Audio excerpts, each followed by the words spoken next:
is CNN Breaking News. This is CNN Breaking News. Hello, I'm Wolf Blitzer. It's 1 p.m. here in Washington, wherever you're watching from around the world. Thanks very much for joining us. We're following breaking news. Look at this. Live pictures coming in from the House of Representatives chamber, where members just moments ago voted to pass the massive Republican tax bill. It's a $1.5 trillion bill of tax cuts and reform, and it marks the first major legislative victory for President Trump. Later this afternoon, the president will welcome Republican leaders over to the White House to celebrate the victory. Let's bring in from the White House our senior White House correspondent, Jim Acosta, also from Capitol Hill, our congressional correspondent, Phil Mattingly. Jim, first to you. What's the reaction so far you're hearing? The president clearly was very, very thrilled by this development. That's right. The president was touting this victory earlier this morning over here at the White House, meeting with his cabinet. This is now a signature legislative achievement for President Trump, no question about it. But instead of selling this policy before passing it, they passed it, and now they're going to have to sell it. And that's what you heard from the House Speaker earlier this morning on the morning talk shows, and that's what you heard from the president earlier this morning with his cabinet. Here's what he had to say about this tax cut package being passed.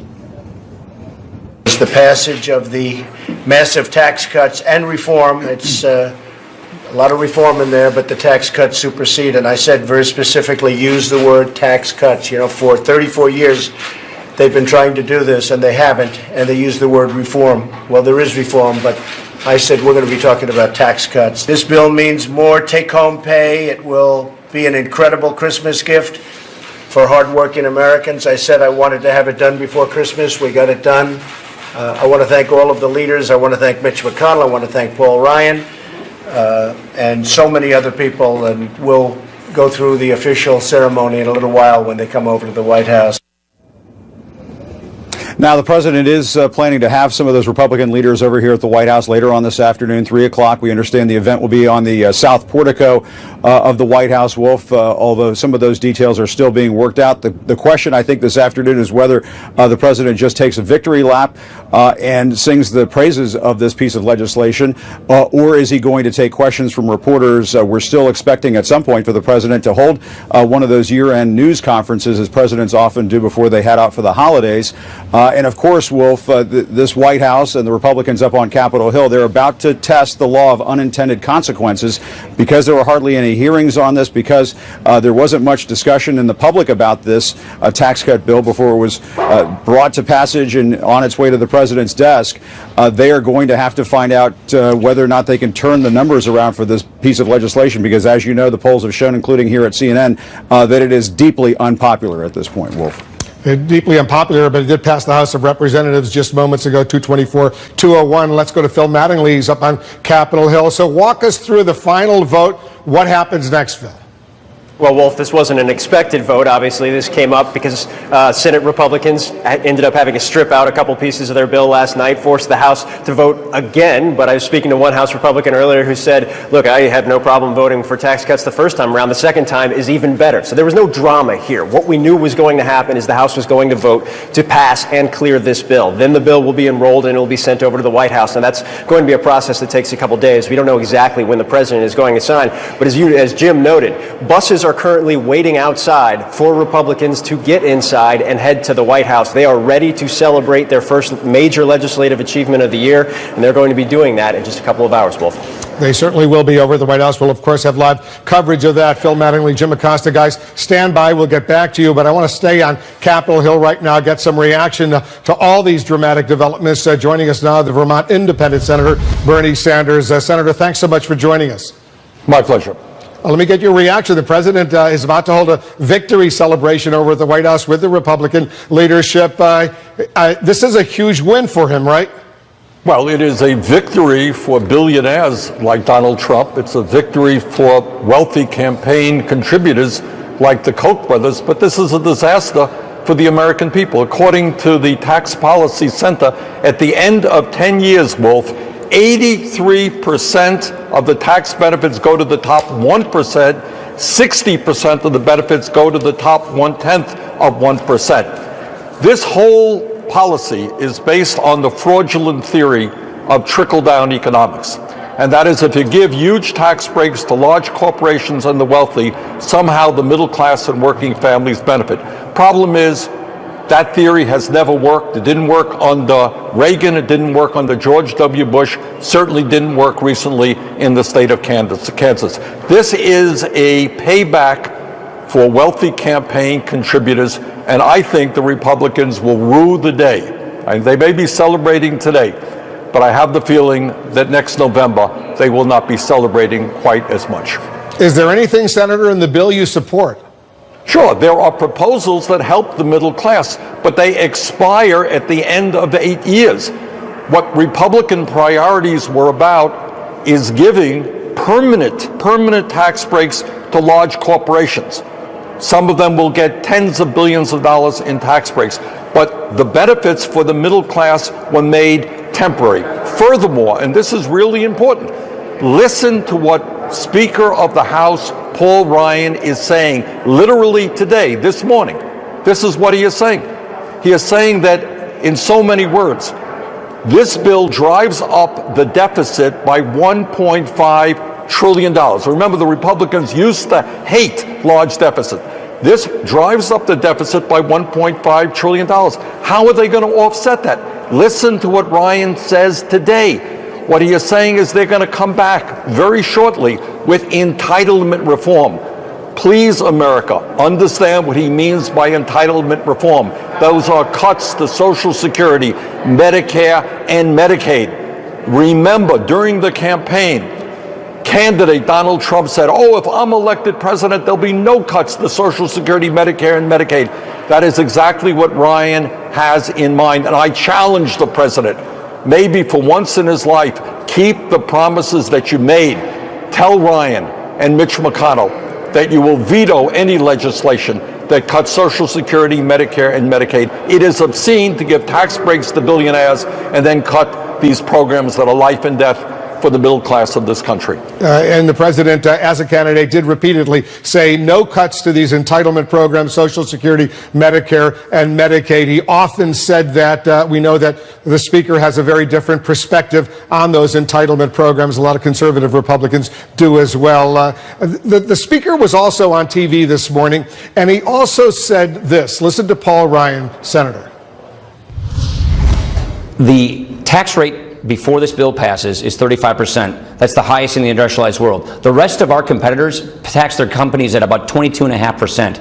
Canada is 15%. Ireland's 12.5%. England's 17%. China's no higher than 25%. So when we tax American businesses at much, much higher tax rates than our foreign competitors are taxing theirs, we're losing and they're gaining. And what's more important, American businesses are moving overseas. They're not even American companies anymore.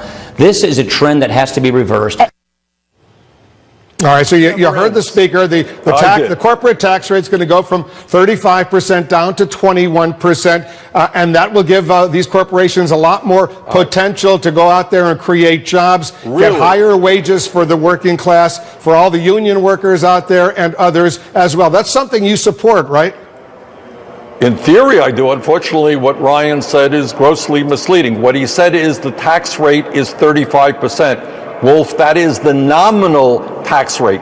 The vast majority of corporations do not pay 35%. They keep saying this over and over again. The fact is that the real effective tax rate, because of all the loopholes that now exist, is somewhere around 16 to 18%, not 35%. In fact, 1 out of 5 major American corporations making huge profits pay 0 in federal taxes in recent years. So what Ryan is saying is simply not true. Nominal rate is 35. The effective real rate is significantly lower than that. Now, the second point is what these guys are going to do is lower taxes essentially for corporations that invest abroad. Yes, we want to bring jobs back to America. What they are doing is exactly the opposite. They are making it easier for corporations to go abroad and pay lower taxes than staying in the United States of America. So I strongly disagree with him on that principle. In order to get jobs, to companies to reinvest in America, among other things, what we have got to do is change disastrous trade policies which make it easier for them to go to Mexico and China and hire low-wage workers. This tax policy will not help that process. It will likely hurt it. In his cabinet meeting just a little while ago, the president spoke about other consequences of this legislation now passed by the Senate, now passed by the House. He's about to sign it into law. Listen to what he said about this. Listen to this. When the individual mandate is being repealed, that means Obamacare is being repealed because they get their money from the individual mandate. So the individual mandate is being repealed. So in this bill, not only do we have massive tax cuts and tax reform, we have essentially repealed Obamacare. So is the president right, Senator, that with the repeal of the individual mandate that was included in this tax legislation, is Obamacare, as we know it, for all practical purposes, dead? No, of course it is not. But Obamacare, forget Obamacare, forget the American people. 13 million Americans will lose their health insurance as a result of the repeal of the individual mandate. Now, that people get really excited, isn't that a great thing, Wolf? My God.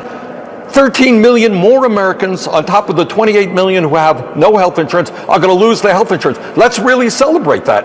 I mean, what kind of insanity is that? We are the only major country on earth not to guarantee health care to all people. We pay twice as much per capita for health care as any other nation, and Trump is celebrating the fact that 13 more million Americans will not have any health insurance. And by the way, another disastrous aspect of this bill is that when younger people and healthier people are no longer in the universal pool, what all of the experts say is that health care premiums are going to go up significantly. So not only are 83% of the benefits, tax benefits, going to the top 1% at the end of 10 years, health care premiums are going up. That is one of the reasons why AARP, the largest senior group in America, has opposed this legislation. Senator, a very related issue now. The deadline, as you know, to pass a spending bill is Friday, or else the government will have to shut down. It looks like it will be another short-term continuing resolution, as it's called. December 7th, that was the last CR, continuing resolution, that avoided a government shutdown. You were one of 14 votes against that one. Will you vote against this continuing resolution as well? I sure will. Look. Why? How many hours do you have? Here's why. We have a situation today where 800,000 young people, dreamers, people who were raised in the United States, who are now at school, who are now working, who are now in the United States military, are on the verge of losing their legal status and will be subjected to deportation. Just a poll came out, I believe, yesterday, Quinnipiac poll. 77% of the American people, Democrats, Republicans, Independents, understand that the right thing to do is to maintain the legal status of these young people and, in fact, move them toward citizenship. That's what 77% of the American people want. Republicans have been so busy trying to give huge tax breaks to billionaires and the wealthy, they haven't paid one iota of attention to this looming crisis. Second of all, we have the CHIP program. This is the health insurance program for children. For children. Has not been reauthorized in almost 3 months. There are states now running out of money. Children in this country, middle class, working class kids, are going to lose their health insurance. Furthermore, you got the community health center program, something that I've been very actively involved in expanding. 27 million low-income working class families get their health care through community health centers. That has not been refunded this fiscal year. All right, Senator, let me interrupt because we're out of time. So basically you're going to vote against it unless those, let's say, 3 issues and other issues are included, which apparently they won't be included, but there probably will be more than enough senators to vote in favor without that. And deal with those other issues in January or down the road, the DACA program, the DREAMers, they have got to be dealt with. The CHIP program. Look, maybe, I know this is a radical idea, but maybe the Republican leadership might want to worry about the needs of the working class and middle class of this country, not just their billionaire campaign contributors. So I will vote no unless those issues are dealt with. Senator Sanders, thanks so much for joining us. Thank you very much, Wolf. Up next, Republican Senator Mike Rounds got a very different perspective on this. He's got a lot to say about taxes, the looming potential government shutdown deadline. He's standing by there. You see him. He's going to join us live.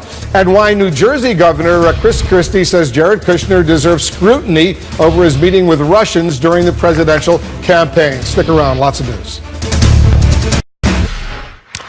You're looking at live pictures from Capitol Hill right now. Republican lawmakers are preparing to head over to the White House shortly. In less than 2 hours, the president and the Republicans will celebrate the passing of a $1.5 trillion tax cut. We'll have live coverage of all that coming up. Joining us now, Republican Senator Mike Rounds of South Dakota. Senator, thanks so much for joining us.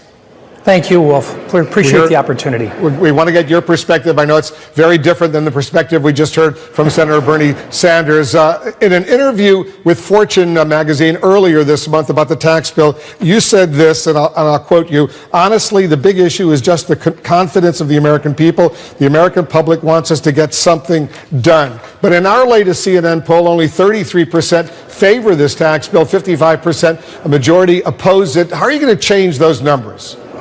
Getting accurate information out to them and actually showing them cold, hard cash come February. And I think the combination of good information and a growing economy and cash in their pockets will do the job. And by that, I mean, I think for a lot of the families that are out there, they really wanted to see whether or not they could feel it in their pocketbook. Beginning in February, they will. And along the line, they're going to see an economy which is going to continue to grow. They're going to see job opportunities come, and we believe that they're also going to see an improvement in their own wages. That takes a little bit longer to happen, but we're convinced that it will. At the same time, and I know you're a deficit hawk, this tax plan comes with a price tag adding about maybe $1 trillion or $1.5 trillion to the deficit over the next decade. Part of the plan to help offset future cuts potentially could be future deficits. To offset future deficits could be cuts to entitlement programs set down the road, which eat up a big chunk of the federal budget every year: Social Security, Medicare, Medicaid. But as Bernie Sanders just pointed out, the president as a candidate promised no such cuts. Listen. Save Medicare, Medicaid, and Social Security without cuts. Have to do it. Get rid of the fraud, get rid of the waste and abuse, but save it. People have been paying in for years, and now many of these candidates want to cut it. I'm not going to cut Social Security like every other Republican, and I'm not going to cut Medicare or Medicaid. Are you with the president? And I want to see the safety nets strengthened. I don't want to walk back into anybody that's got Medicare, Medicaid, or Social Security today to say, no, you no longer qualify. That's not the intent. But those three programs, along with interest on the debt, currently make up 78% of the entire federal budget. We don't even vote on those. They're not even a part of the discussions when we talk about the appropriations process. We only vote on 28% of the budget right now. We can't balance the budget unless we do two things: raise more revenue, which is what this tax plan is designed to do. And second of all, we have to manage those programs, not by hurting people, but by making them more efficient. And I'm convinced that we can do that. I'll give you one example, and I think you'll find other people will agree with me, Republicans and Democrats both. Dual eligibles, individuals who are eligible for both Medicare and Medicaid. That's individuals that are over the age of 65 and live in a nursing home. We need to help them manage their own health care needs. And in doing so, the states recognize it. And yet we have two different programs that don't talk to one another. We can save billions of dollars, and that will improve their quality of life, and it'll also make it long-term a more sustainable program, just as an example. But you also know not just the Social Security, Medicare, and Medicaid eat up a huge chunk of the federal budget, and interest paying the federal debt, another huge chunk, but the defense spending also a big chunk. Are you ready to start cutting defense spending? Actually, we're going to increase defense spending because it is the one thing that actually has taken the brunt of all of the cuts that have been made so far. Let me just share with you what we ought to be doing right now. As we grow the economy, we have to be able to manage each of the programs. Doesn't mean that we can't become as efficient as possible with regard to our defense budget, but I'll just give you one example. When you talk about the aircraft that are on board our carriers, the FA-18 Hornets, 60% of them right now are not operational. You can't go to war with only 40% of your aircraft and aircraft carriers that are operational today. We've got 3 nuclear attack submarines that are sitting not at depot, but at dock. The Boise has been there for more than 3 years. We don't have the resources or the capabilities to get them back into service. All right, to so actually let me do just what be their half-life. precise. Let me interrupt politely, Senator. Let me just be precise. No cuts, an increase in defense spending, but you do want to start cutting some of the entitlement spending, Social Security, Medicare, and Medicaid to pay for the $1.5 trillion deficit increase. I'll explain. No, let me explain. First of all, we're not going to cut Medicare, Medicaid, or Social Security. There's no discussion on that. We would like to slow down the increases in them over an extended period of time by making them more efficient, not a cut.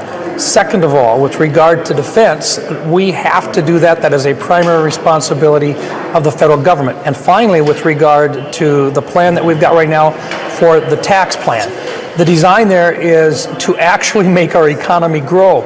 If we have an increase, and you've heard these numbers before, of 0.4% in our GDP, we pay for the entire $1.5 trillion cost of those tax rate reductions. If we do more than that, that's the money that we can actually use to offset the existing ongoing deficit that we've got today that, according to very, very reliable sources, will approach $1 trillion per year if we don't do anything else. We want the safety nets to survive. What you want to do, though, is cut the rate of growth in Social Security, Medicare, and Medicaid, and that would be a significant cut, as they say, but that's Washington speak. Let me get your thoughts. I know you agree on one issue with Senator Bernie Sanders in that you're not going to vote to keep the government running when there's another temporary spending bill that comes up later this week, but you have different reasons why. Tell our viewers why. I voted against the last 2-week extension, the continuing resolution. I intend to vote against the next extension unless they make significant progress, or at least progress, in addressing the needs that we've got with the changes or the new programs that we have been working on in the 12 appropriation bills that made it to the floor, or that made it out of committee but never made it to the floor of the Senate. So we've worked all year to get them done, and simply to say that last year's policies and programs and pricing is appropriate is wrong. We knew last July that October 1st is the beginning of the fiscal year, and yet here we are in December kicking the can down the road again, making no progress. I just simply think that it's time we start meeting our deadlines. This has been going on for 43 years. It's been 43 years. We've had 4 times in which we've actually done our work, got it done on time, passed all 12 appropriation bills out of the House and the Senate. If it's not working, then let's change it and make it work so that people have some stability when it comes to funding that we're supposed to be doing, not just for the operation of government, but for those folks that expect the services that government is required to provide. You and Senator Sanders were among the 14 senators who voted against the continuing resolution last time, and I hear you now, you're going to probably vote against it this time as well, and he has got very different reasons why he's going to vote against it, but you know the majority probably will continue to keep the government operating. In the meantime, we'll see what happens next. As usual, Senator, thanks so much for joining us. Thank you. Appreciate the opportunity, Wolf. All right, good. Just ahead, the Russia investigation. One of President Trump's close campaign allies, the governor of New Jersey, Chris Christie, is now speaking out rather bluntly, saying Jared Kushner, a senior Trump advisor and his son-in-law, deserves to be under scrutiny given his role in the transition. That and more when we come back.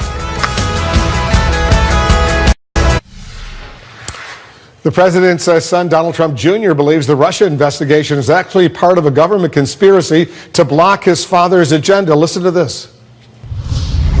You know, my father talked about a rigged system throughout the campaign, and people are, oh, what are you talking about? But it is. And you're seeing it. There is, and there are, people at the highest levels of government that don't want to let America be America. They don't want to let the little guy have a voice. Donald Trump Jr. made those comments at a conservative right-wing student activist event in Florida. It came on the same day Andrew McCabe, the deputy director of the FBI, was grilled by members of the House Intelligence Committee during a closed-door session. The interview comes as Republicans call for McCabe, at least some Republicans, to be fired. They claim he has conflicts of interest because his wife in Virginia formerly ran for political office as a Democrat. Let's get some perspective. Joining us, our CNN politics reporter and editor-at-large Chris Cillizza, and our chief national security correspondent Jim Sciutto has been covering all of this. When you heard Donald Trump Jr., Jim, say what he said, is it all that different than what we've heard the president say about a hoax, a witch hunt, and all of that? Well, it's part of a disturbing trend, right? I mean, certainly the Trump administration and the Republicans, or some Republicans today, aren't the first to say that a government institution or investigation is not fair, right? I mean, just go back to the Clinton days, or go back to, that's Bill Clinton, but Hillary Clinton with the FBI. I mean, they felt horribly done by the FBI. What's different about this is just a broader, more insidious accusation about the nature of our government, that there are people at the highest levels, he says, this is about this deep states conspiracy, which is an idea that in previous years you might expect to live only in the alt-right websites of the world, but now it's come forth. You have the president's son there. The president has said the same thing about multiple institutions. The president said the intelligence community is behaving like Nazis. The FBI here is, part of the deep state, and that is insidious. These are institutions that are part of our system, and I can tell you, having dealing every day with people inside each of these institutions, hardworking people who dedicate their lives to government, and they are civil servants who do so for multiple administrations of different parties. It's upsetting and concerning from that. The words, there are people at the highest levels of government that don't want to let America be America. Yeah. That's Donald Trump Jr. Yeah, I mean, look, the literal translation of that is there are people who are rooting against, there are people who are working actively to undermine America and American values. Who in America? Right. Now, I don't know, my guess is he doesn't know the sort of impact of words like that, Don Jr. He's speaking in front of a friendly audience. He kind of talks, and that's what he winds up saying. But it is, to Jim's point, part of sort of this broader embrace of conspiracy theory that Donald Trump Sr. has shown a willingness to do from the second he was a candidate, right? I saw thousands or hundreds of Muslims celebrating on New Jersey rooftops on 9/11. No proof that that's true. Maybe Ted Cruz's father was involved in the assassination of JFK. No proof that that's true. Birth certificate. Right. How could I forget the origin of the candidacy, the Obama not being born in the country. So the problem here is it's not Donald Trump or Donald Trump Jr. saying, this is either the president or the eldest son of the president saying these things, which I think Jim makes a good point. This used to be the stuff that would be in the fever swamps of the far right, and also the far left had their own conspiracy theories. But the president has mainlined these things. He has taken them into the mainstream and said, I'm not saying this is true, but I'm not saying it's, but simply by airing it, it gives it a level of credibility. The New Jersey governor, Chris Christie, Jim, he's been pretty loyal to the president, but he is defending the special counsel, Robert Kushner, the president's son-in-law, senior advisor. Listen to this. I'm telling you that he deserves the scrutiny. You know why? Because he was involved in the transition and involved in meetings that call into question his role. Okay, well then if he's innocent of that, then that will come out as Mueller examines all the facts. It's a pretty startling statement coming from a Republican supporter of the president. It is, and keep in mind, he's not the only Republican who has said and shown that they believe these investigations have merit. Look at Richard Burr, the Republican chairman of the Senate Intelligence Committee. He has said repeatedly that these are open questions about the involvement not just of Kushner, but whether there could be evidence. It has not been established there is not of collusion, cooperation, etc. So when you hear that, of course, this has the added personal tone because it was Chris Christie who happened to put Jared Kushner's father in prison for crimes. So we know that they certainly have some bad blood there. But it does show that, whenever you think that all Republicans make the charge that Mueller, the FBI, the intelligence community are all deep state Democrats who have it in for the president, remember, That's just not true, because there are substantive Republicans, even folks like Christie who supported the president, Richard Burr, who campaigned for the president, Mike Conaway, the acting chairman of the House Intelligence Committee, who do not dismiss these civil servants, these institutions, as being biased against the president. And to add to Jim's point, I always remind people, the reason we have a special counsel is because Rod Rosenstein, the Deputy Attorney General in the Trump Justice Department, decided we needed one. Bob Mueller was appointed FBI director by George W. Bush. I mean, the idea that Nancy Pelosi and Chuck Schumer are behind the scenes orchestrating this it's simply not borne out on facts we can all agree on. This is the Trump Justice Department, not the Clinton Justice Department or the Obama Justice Department. Chris and Jim, guys, thanks very much. Good analysis as always. Just over an hour or so from now, President Trump will be joined by congressional Republicans for a tax bill passage event over at the White House. We'll have live coverage of that. Comes as a new CNN poll shows the bill is very unpopular with the American public. So might it cost the GOP at the ballot box in November? Our panelists standing by. They'll weigh in on that and a whole lot more. We're showing you some live pictures coming in from Capitol Hill, where Republican members of Congress, they're loading onto buses. They're getting ready to drive down Pennsylvania Avenue over to the White House. On the right side, a live shot of the White House in just under 2 hours, I should point out. That's where they'll be celebrating passing tax reform legislation with President Trump. I should say in about an hour and 15 minutes to be precise, 3 p.m. Eastern. That's when the ceremony over at the White House is scheduled to begin. Sometimes they run a few minutes late. We'll have live coverage of that. Of course, coming up, this legislation, now passed by the Senate and the House, is the first major legislative victory for President Trump. House Speaker Paul Ryan, so proud of the accomplishment that he posted this video online. It shows him talking about passing tax reform throughout the years, going back all the way to the 90s. But today, at what could be the pinnacle of his time in office, this is what he said when he was asked about his future, his personal future in the House of Representatives. Well, I'm not going anywhere anytime soon. I'm so focused on getting our agenda done. On questions on way down the line, I'll address those way down the line. But in the meantime, we've got a lot of work to do. I'm here to stay. I'm not going anywhere. If something changes down the road in the future, I'll address that down the road. But you haven't decided to run for re-election yet? I haven't even, it's not even 2018 yet. So that's something my wife and I always discuss later in the campaign year, something we haven't even discussed yet. All right, well, let's discuss it amongst ourselves. Joining us, our CNN congressional reporter Lauren Fox, CNN politics senior writer Juana Summers, and CNN political director David Chalian. What's your reaction to those precise words the speaker used? They were precise because they had no actual information in them. When I heard that this morning, Wolf, I sat there and said, that is the sitting Speaker of the House of Representatives, who is just coming off his biggest legislative victory of his career, who is unable to say 10 calendar days away from the election year whether or not he's seeking re-election in his congressional district next year. That's not the normal answer you give if you're all systems go. So for all the batting down of rumors that he's been doing and trying to get donors to calm down that he is going to be around, there's no specificity to a timeline there. To me, that only is going to raise more questions, not tamp them down. Juana, how do you see it?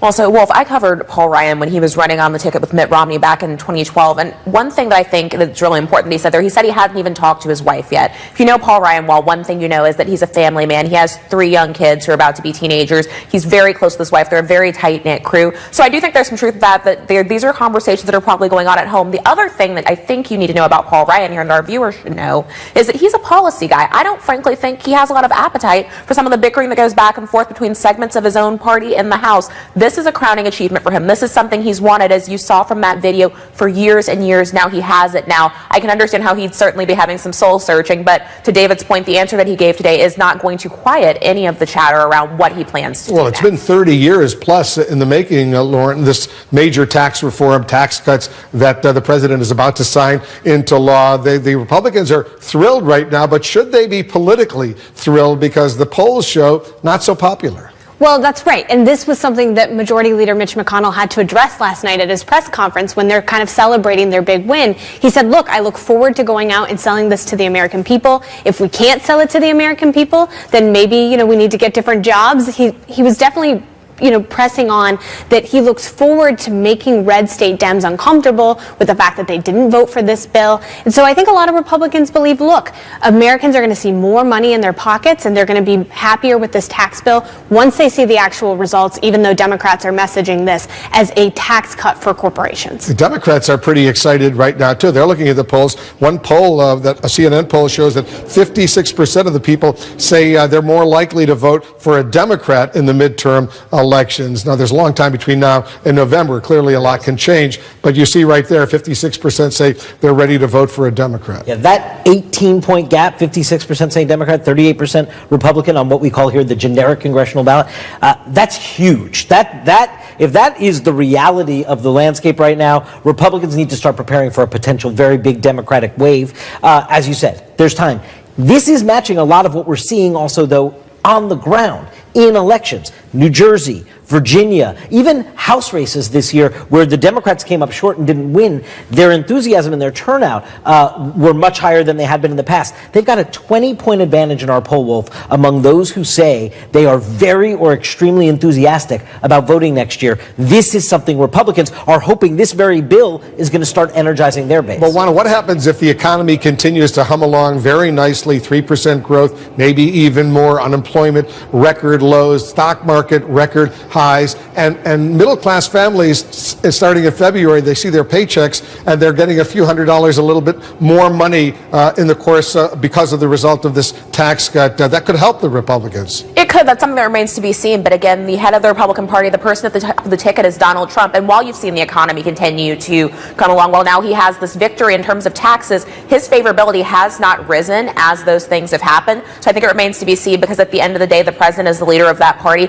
Can Republicans, while they still have a very unpopular president, ride that wave in 2018? I'm just not sure. Lauren, you cover Congress for us. They're going to get this temporary spending bill passed by the end of this week so the government does not shut down? Well, that's the major question right now. And we saw Senator Susan Collins, who had argued that part of her vote on the tax bill was going to be making sure she got these Obamacare stabilization bills. She said she is comfortable with the fact that that won't happen at the end of the year. That was one of those key sticking points between House Republicans and Senate Republicans. House Republicans said, we're not willing to be jammed with that at the end of the year. So I think that is progress moving forward, but stay tuned. We still have about 2 days left. It would be a very short-term continuing resolution until January or so, just to keep the government going. Just to keep it going where it is now, because they have all of these outstanding issues that they still need to resolve, and they realize they're not going to resolve it if they want to get home for Christmas. What's happening, the latest one, with the Dreamers, the DACA, because Jeff Flake, among others, voted for this tax cut because he was assured, yes, these 800,000 or so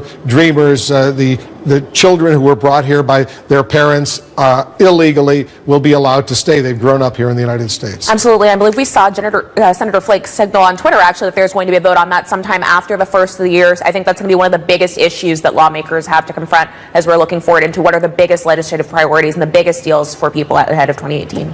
Juana, Lauren, David, guys, thanks very, very much. Ambassador Nikki Haley over at the United Nations issuing a very stern warning to both foes and friends of the United States, saying she's, quote, taking names of any country which votes in favor of a United Nations resolution to condemn America for recognizing Jerusalem as Israel's capital. And look at this. Right now, Republican lawmakers, once again, they're boarding buses, getting ready to drive over to the White House. They'll join the president over there in what's being billed as a celebration of the just passed tax bill. We'll have live coverage and a lot more when we come back.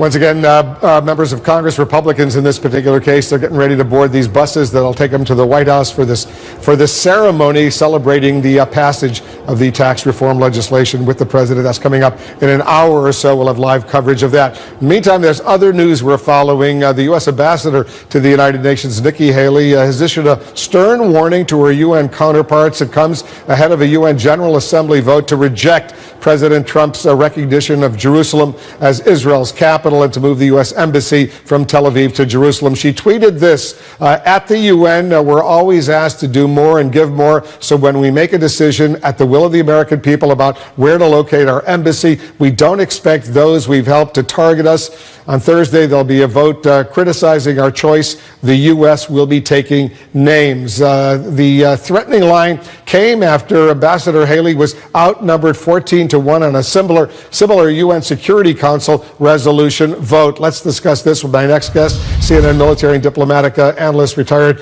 U.S. Navy Rear Admiral John Kirby. He served as a former State Department and Pentagon spokesman during the Obama administration. John, thanks very much for coming in. So the president, he echoed just a little while ago what Nikki Haley just said. Listen to the president. I like the message that Nikki sent yesterday at the United Nations for all of these nations that take our money and then they vote against us at the Security Council, or they vote against us potentially at the Assembly. They take hundreds of millions of dollars and even billions of dollars, and then they vote against us. Well, we're watching those votes. Let them vote against us. We'll save a lot. We don't care. But this isn't like it used to be, where they could vote against you and then you pay them hundreds of millions of dollars and nobody knows what they're doing. So, Nikki, that was the right message that you and I agreed to be sent yesterday, and I've had a lot of good comment on it, believe me. It sounds like the president is going to be watching, U.S. foreign aid recipients, let's say close friends of the United States, whether Jordan or Egypt or other Arab countries or Muslim countries that receive significant U.S. foreign aid. And he's at least threatening, you know what? That money is going to be shut down if you vote in favor of this resolution criticizing the United States. Yeah, it's a very transactional way of looking at diplomacy, right? It kind of goes right to his idea of competitive diplomacy. But and unfortunately, he'll be cutting his own nose, despite his face here, because the foreign aid and assistance that we give, if that's indeed what he's talking about cutting, actually goes to help security and stability issues in places where they need that help and assistance, and where we can maybe prevent conflict and prevent threats that could eventually challenge the homeland. I mean, there's a purpose for aid and assistance. It's not charity. There's a real a political and diplomatic reason to do that. So I think it's insane and actually self-defeating for him to make such a threat like that. In the letter that she circulated to other members of the UN, Nikki Haley, she said what the U.S. has done, what President Trump has done, is simply say the U.S. embassy eventually will be moved and that the U.S. will recognize Jerusalem as Israel's capital. But she goes into detail saying there's no decision about the sovereign borders of Jerusalem. There's no impact on the holy sites. Status quo will continue. The president, she writes, clearly voiced support for a two-state solution, Israel, a new state of Palestine. She went at length to say, you know what, you guys are overreacting. Well, they want their cake and eat it too, Wolf. I mean, yes, it's true that his declaration didn't talk about specific boundaries and final resolutions about that, which has always been the discussion about the fact that the status of Jerusalem would be an outcome of negotiations between the parties. But they want their cake and eat it. They want it to be able to say, well, yeah, Jerusalem is the capital. So you know what, Wolf? They have to live with that now. They knew before they made that declaration that it was going to be controversial, that it wasn't going to be well received around the world, and now they have to live with it in the UN. That's big boy diplomacy. That's what working inside the UN is all about. And they need to stop acting like kindergartners. And the 14 members of the UN Security Council, with there's 15 members altogether, and the United States voted against the resolution. All the others, including close allies, Britain, France, among others, voted in favor of that resolution. All right, John Kirby, we'll see what happens tomorrow at the General Assembly. That's it for me. Thanks very much for watching. I'll be back 5 p.m. Eastern in the Situation Room. For our international viewers, Amanpour is next. For our viewers in North America, Newsroom with Brooke Baldwin starts right now.